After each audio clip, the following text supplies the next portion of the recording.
All right, so why is this a big deal? So H. pylori, it's a helix-shaped bacteria that kind of corkscrews its way into the endothelial, or I should say, more of the gastric intestinal tissue in the stomach. It can create inflammation. Now, it protects itself because it actually can lower stomach acid. So it has the effects of taking urea from protein metabolism, and it uses an enzyme called urease, which then converts the urea to ammonia and CO2. So when you run like a H. pylori breath test, they give you some urea, and essentially they're looking for the CO2 to elevate, because if there's H. pylori, you have urease.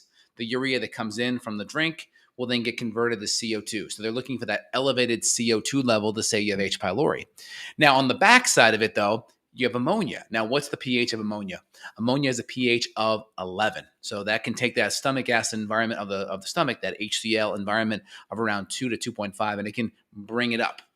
How high? I don't know. It's hard to say, but you need to keep that pH low. And so when you start to raise that, even if it's 4 or 5 or 6, you start to dysregulate a lot of the enzyme levels in the stomach, because you need to have good low pH to activate your proteolytic enzymes.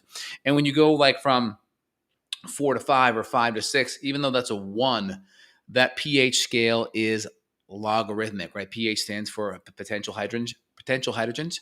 And so when you go from like 3 to 4, that's a 10x difference. You're actually increasing the overall pH by 10x. And you go from 3 to 5, now you're at 100x territory. So that can really, even though the numbers seem small, it has a giant impact on what's happening physiologically in regards to digestion. And that being said, why is the H. pylori raising stomach acid? It doesn't like the stomach acid, so it's raising it to be able to survive. That's number one. Number two, the thought process, if we start giving stomach acid into the stomach, putting it in supplementally, betaine hydrochloride with pepsin, for instance, the H. pylori may burrow deeper. And that may or may not be true.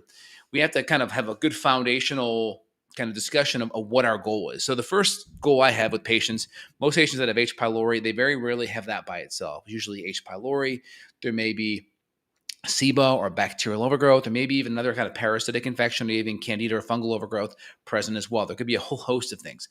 Very rarely it's just one thing. Number two, what's our goal here? I tell patients our goal is to reestablish and restore healthy physiology.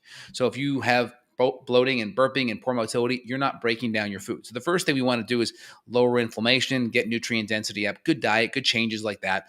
But if we can't break down our food because our hydrochloric acid levels are low, our enzymes low, and we have poor biliary function, we're not breaking down fat.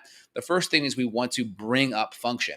So some patients say, well, it's bad to go in there and give hydrochloric acid because killing H. pylori, that would make it harder because that H. pylori may burrow in.